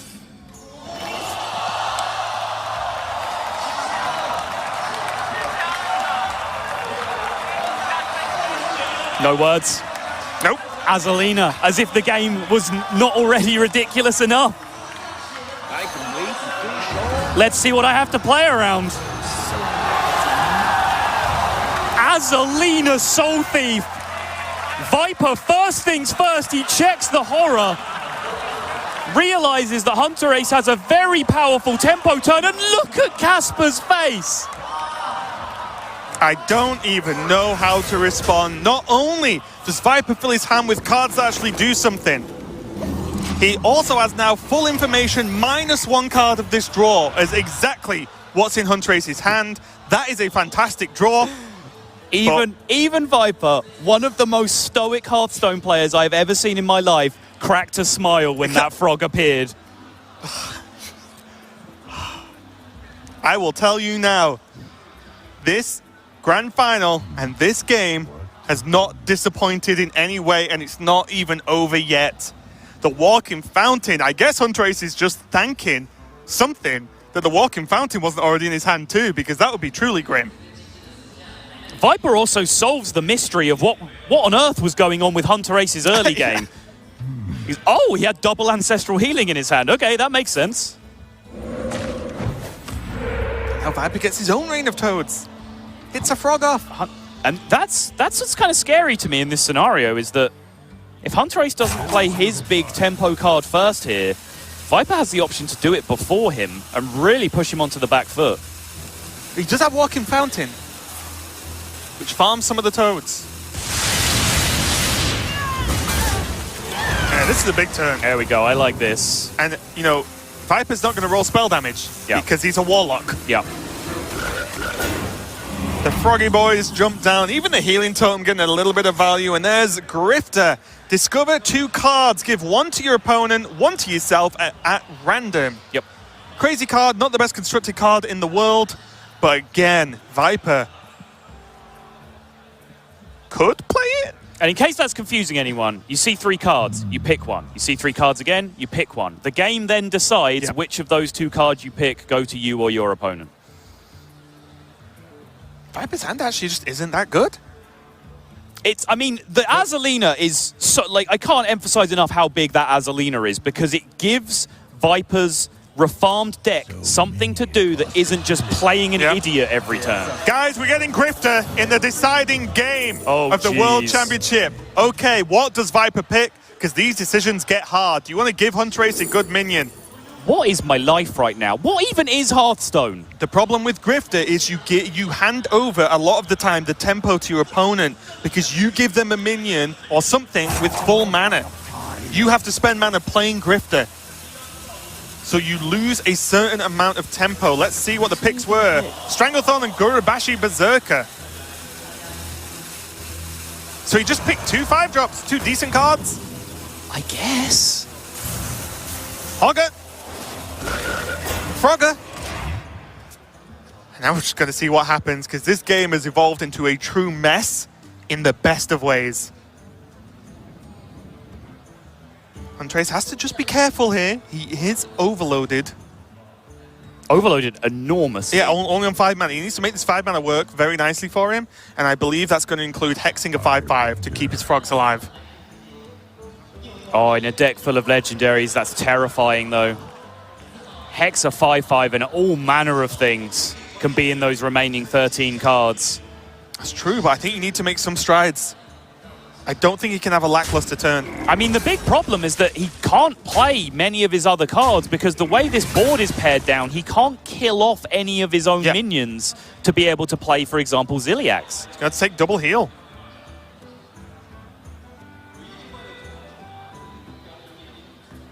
That healing totem doing work. It keeps the Drustvar Horror alive because Lightning Storm cannot be spell damaged yet. Yes, there are cards that may change that, but yet.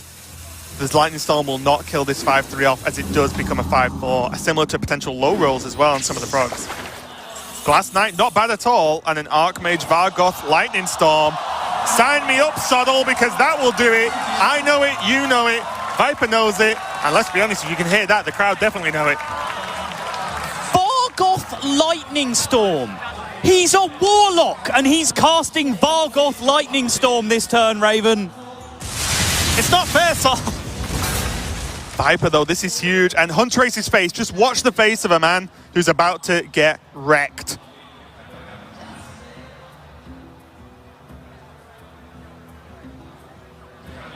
If Viper even plays it, he bails out. He doesn't know because of the overload.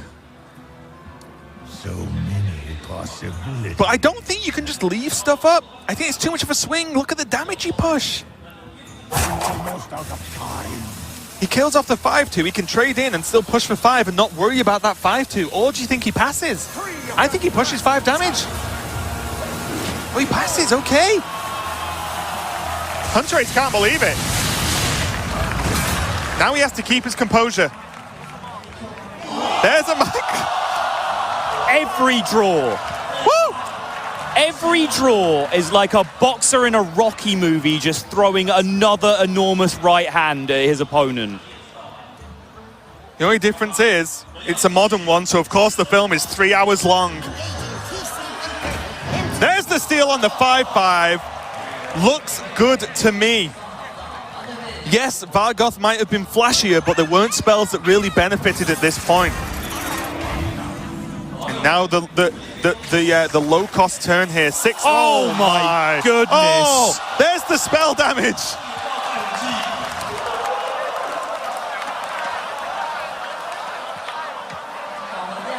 Was Viper the chosen one all along? Was Rafam the chosen one all along? The redemption story of Rafam and Sottle.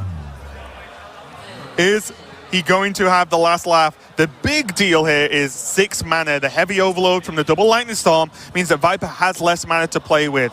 That is the air quote punish for having that amazing turn last turn. It's starting to matter less and less because Hunterace's deck does not have the tools to beat this level of gas. Behold! Did Vargoth just summon a 2-2? No, he did not. It just looked funny with the animations. Hunterace now does have the walking fountain and a reheal to start chipping away at this board. He does have minions that feel more impactful trade-wise available to him. Yep. That is a bonus. That is something he has to keep in mind, and he has to keep his calm. There is, frankly, silly things happening right now in this game of Hearthstone. That's basically the most important game of Hearthstone these two players will ever play in their lives, almost certainly. But he has to keep his cool. What is the best play? How can he progress in this game? And I think making just use of this board he has is extremely important. And Hunterace saying a fond farewell to this Vargoth and saying, no more, friend, no more. Cancel off the Nat Peggle if he wants, but does he want? Can just Ancestral Heal and call that a day. I think Hunterace has to establish himself as the aggressor here. Yeah. Like I said, he has the minions that can trade, right? Yeah. On Daster. There's a Stranglethorn Tiger in his hand. It will summon a There's tiger. a freaking Stranglethorn Tiger in his hand, Raven, that he picked from a grifter. that he might not have got. He's playing Zoo. Why do we even need notes? You can't prepare for this. There we go. This that you may have heard is Sol ripping up Viper's Zoo list. We don't need Zoo cards anymore.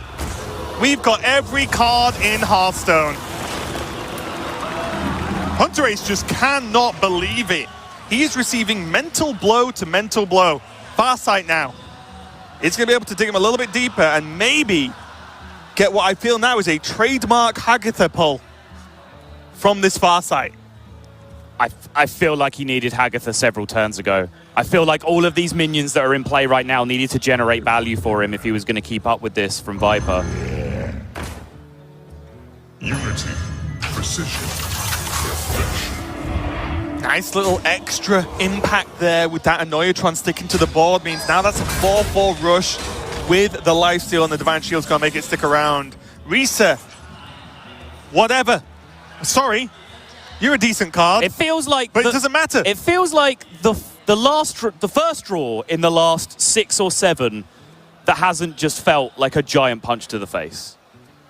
Except he can play it with Risa,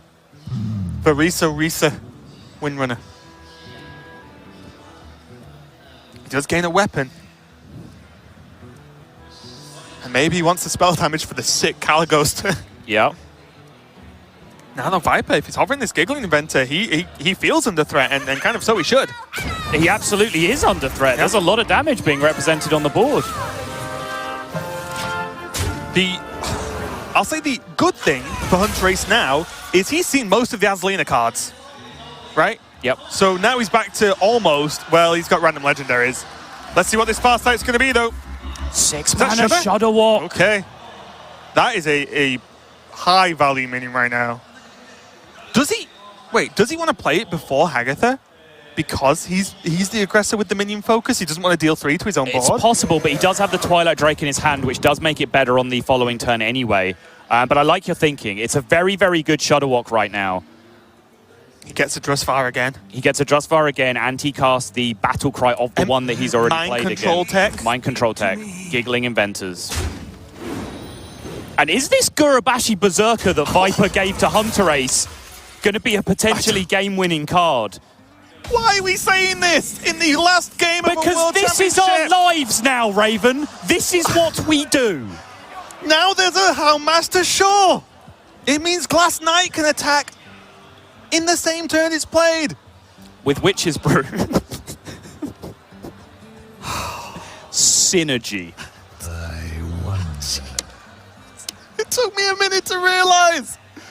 Why are we casting Hunter, Paladin, Mage, Shaman cards in Zoo? One last time for old sake. It's pronounced Shaman.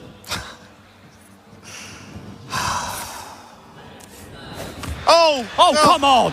Take the Shudder Walk. Game now, you're just being silly.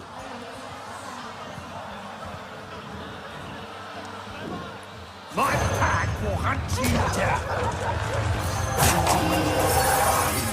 5-1 going into a 5-6 removes a huge amount of the problem for Viper. 4 minions in play, though. And Viper is going to value trade. The Mind Control Tech in this Shudder Walk is live. Sign Hunterace up for one Shudder Walk, please. It's got to be the walk. Yeah, it's not getting any better, right? Yes, you kill 2 minions. You can kill off the Shaw, you can kill off the 1-2, leave 2 4-attack minions on board. The Walking Fountain, whether you heal it or not, is dead if you do that, if that is the play. Hex, you've got to say, has limited impact right now. Farsight, if it draws Hagatha, like I said, I don't think that's good enough. Hunterace is hovering the walk. He's got a Farsight. Farsight, he's still very ahead in fatigue. With 2 cards now. That was a 4-mana Giggling Inventor. He can still walk. But now he might gig first to go wider. He doesn't. He goes now, and you know what? Let's just see what's going to happen. There's the big health. He does, even though the Omega Defender didn't activate the first time around, it does still just recheck again. Woo! And look at all this value. Look at all this board pressure. That walk has just opened up lethal at 16 attack and 16 health. Yep. Means Viper has to be a little bit worried. High Priestess Jetlick means that it's going to be a taunt with Lifesteal along with Witch's Brew. Means that there's a chance. But there is frankly 1 million attacks on the board for Hunterace now. Remember, everything has rush. Oh, Viper is putting his tournament life on the line with a Caligos. That doesn't look good to me. The best he can do is a Witch's Brew, and isn't he just dead? He has 0 mana Destroy a minion. Demon Ball! He has 0 mana Destroy a minion, Raven. I'm an idiot. Oh, I can't take much more of this, Sol.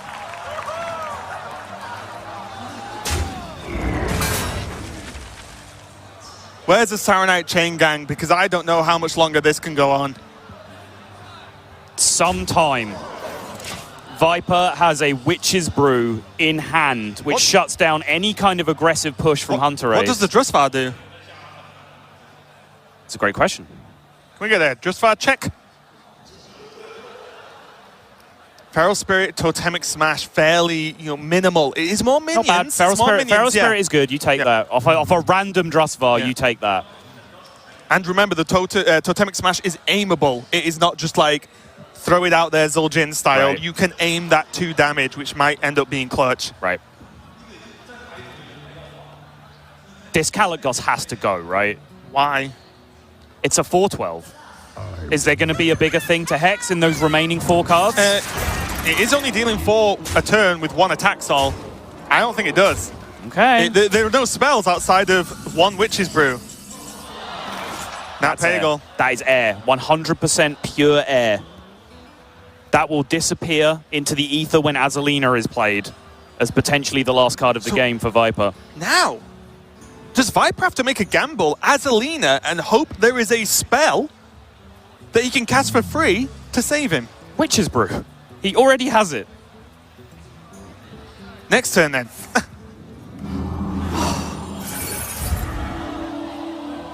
He goes up to full, but I mean, he can use it all, the whole Witch's Brew this turn, but can he afford to?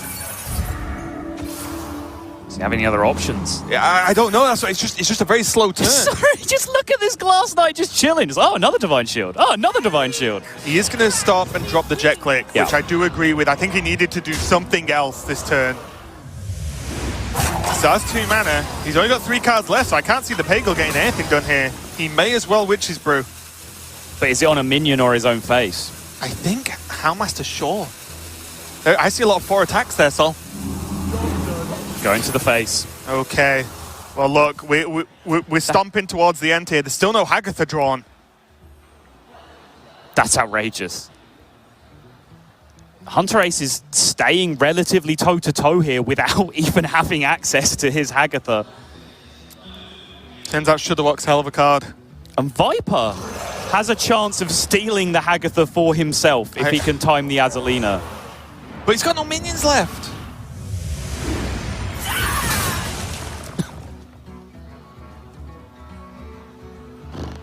Mike, kill off this Glass Knight once and for all after the Frank taunt with this this Divine Shield that keeps proccing no matter what. Yeah, I mean, that Glass Knight gained like 6 Divine Shields last turn, but it doesn't quite work that way. Nope. Again, Hunterace on full health and slightly ahead on fatigue. But you've got to say, just has more access to heal potential than Viper does because of the Hagatha coming down eventually. I think Hunterace is too far ahead, Sol. Outside of a Deathwing, in which there's I'm staring at a Hex. That might be what Hunterace is saving the Hex for, you know. Literally a Deathwing. You might be right. What one card beats him now? You might Deathwing be off right. the top, slam it game. Does this 3-2 change the equation more than a random Hagatha card later? Nosdormu, that doesn't look good enough to me. All right, here's the standard of how ridiculous this game is. Nosdormu was drawn and you could hear a pin drop in this arena. No one cares about Nosdormu. That is the standard we've set. This is it, Azalina for a dream. And there's the 0 mana Hex because Kalikos is still on the board, but Subtle, is it enough? Pyromancer as well. That's kind of the business right now. My lord. Second Azalina after the Reform as well.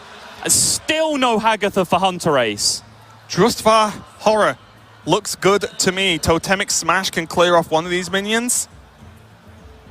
Even gain a totem, which I think any minion is good right now. Yep. And maybe he just pushes. It's coming back right at him, though. He knows.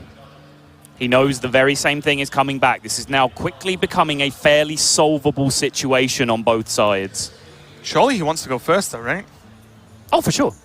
It's just when I say that, I'm saying he's considering, do I play Pyros with it? Do I play 1 Pyro with it, 2 Pyros with it? What am I going to do to leverage my 2-3s against his 2-3s next turn? Is this going to be double Pyro? Oh, he's just he's going for the Horror, right? Going for the Horror on the Pyro.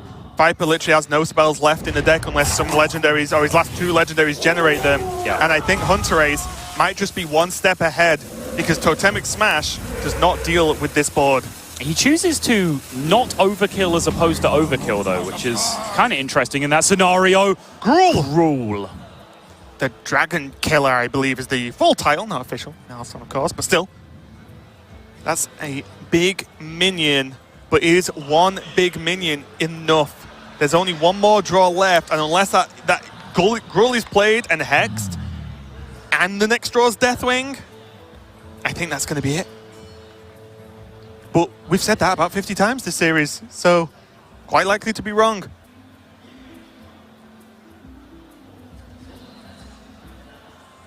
And you are right, though. Hagatha, bottom 3 as hero form. He has played Swamp Queen, but not Hagatha the Witch. That would have... Hunterace's hand would be full right now. He's kept up. He's somehow he's kept up. His hand will be full. And Viper's Azalina twice. Yes. For what? 4 cards and somewhere in the region of 5? I think wasn't the first one bigger? I thought the first one was significantly bigger. Six, yeah. I think. Here we go, though. Viper's just saying, I've got to do this and hope it's enough. I can play the Wild Pyromancer. That's all he's got. And now he's slightly ahead on board. He's only overloaded for 2, which means Gruul can be played next turn. He now has this board, plus a Gruul, plus 1 random legendary minion remaining. That random legendary minion can be another Azalina, and then we're back to square one again. It can be all manner of things. It can be a Jan'alai. It can. The big question is this Hex. And Hunterace would probably love to save minions for Hagatha, but he cannot fall behind his Blood Mage Downers! That is terrible! There are better non-legendary 2-drops at the moment in time. And that is game. I don't know how he fishes himself out. I'm looking at our answers on Hunterace's board and in Hunterace's hand for everything that he needs to answer. The board pairs down evenly right now. There's a Hex for Gruul. Blood Mage is irrelevant. Blood Mage gets him to death quicker because of the fatigue. And without even I think a drawing Hagatha would win him this game. Purely in fatigue at this point. Gruul has to be played. Viper's got no choice. And as you said, the board is even. But Viper knows there's a Hex. He knows. He hexed from the Azalina. He knows it's there. He knows Gruul's dead. I'm almost out of cards. And was that Swamp Queen? That is Hagatha. Sorry, not Swamp Queen. Just the Hagatha the Witch. Apologies. The game's over. But still, that looks like game to me. It doesn't really matter. Hex this and take the damage from the 5/3 this turn, or play the Hagatha this turn and take the damage from the Gruul. I think it's because he wants worst case. He wants like Pyro Hex, right? Yeah. Worst case, best case scenario, he can kill this 8/5 without using a Hex, and then he beats Deathwing as the last card as well. He can kill it now with Totemic Might. Beautiful. To clean it up, Beautiful. and I believe... Even in a completely solved game, Hunterace finds a way to maximize his chances. And after beating a seemingly unbeatable Rafarm, everything came together for that deck in the situation we've been talking about all week. And Hunterace, without even access to his value generator, beats it out and becomes your new Hearthstone World Champion.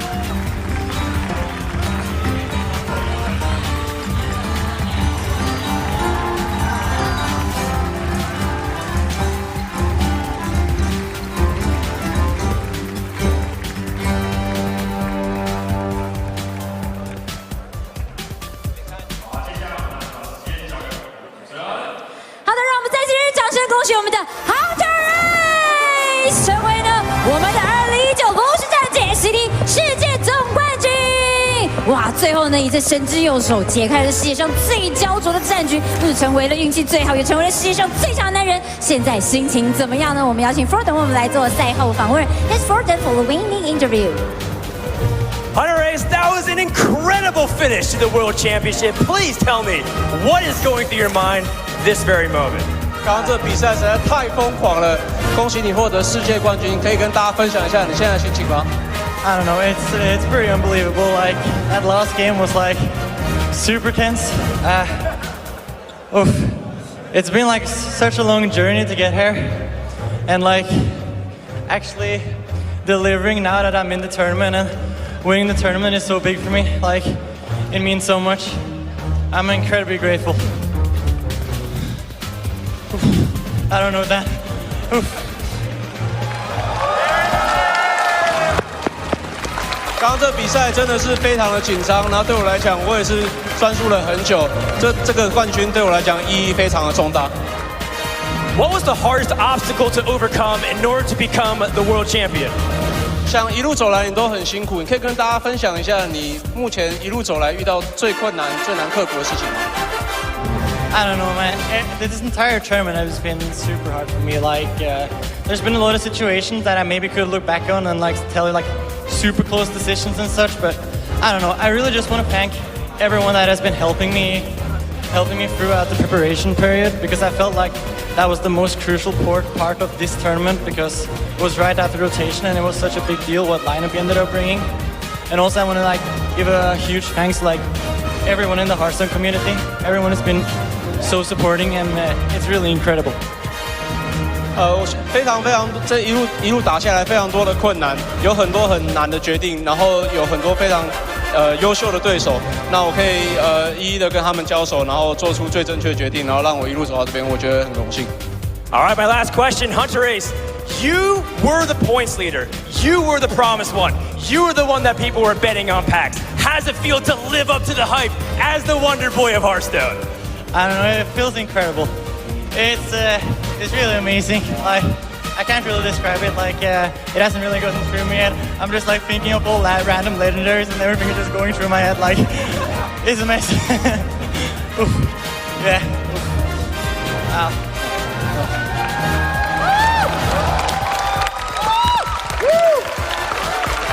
他刚刚问他说，你在这几年的表现都非常的好，去年又拿到3星大师，又是全球分数最高的选手，那现在呢又拿到了世界冠军，证明你人中之龙的地位。那你这一路你现在的感觉是怎么样？然后 Hunterace 说，我觉得这一路走来非常不容易，那我非常感动，然后我也很荣幸我可以拿到这个世界冠军。好的，让我们再次恭喜我们 Hunterace! Congratulations! You are the winner of 2019 HCT World Champions!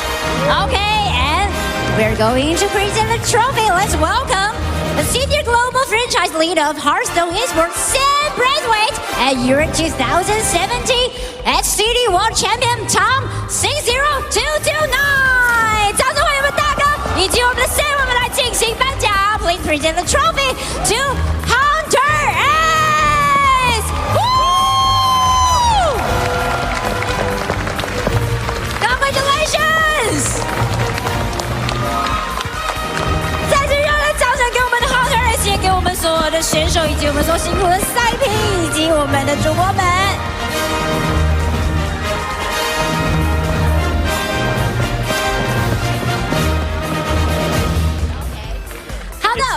非常非常的感谢，那我们也请 For 的最后帮我们来总结一下我们的 HCT。 It's been a wonderful journey throughout the past few years of the Hearthstone Championship Tour, where stars were made and dreams came true. And with our world champion, with all the Grandmasters, everybody here from Blizzards and the talent, thank you for watching. And to the future of Hearthstone, we say thanks for watching and well played. 好了，再次给我们 Hunterace 以及我们所有的选手、主播、赛评还有辛苦工作人员一个热烈的掌声，也谢谢我们所有现场以及线上所有观众朋友们热情的参与，也请大家呢可以去支持我们接下来炉石战绩的大师系列赛，恭喜，也谢谢大家。Thank you for joining with us. Hope you all had a great time, just like we did. See you next time.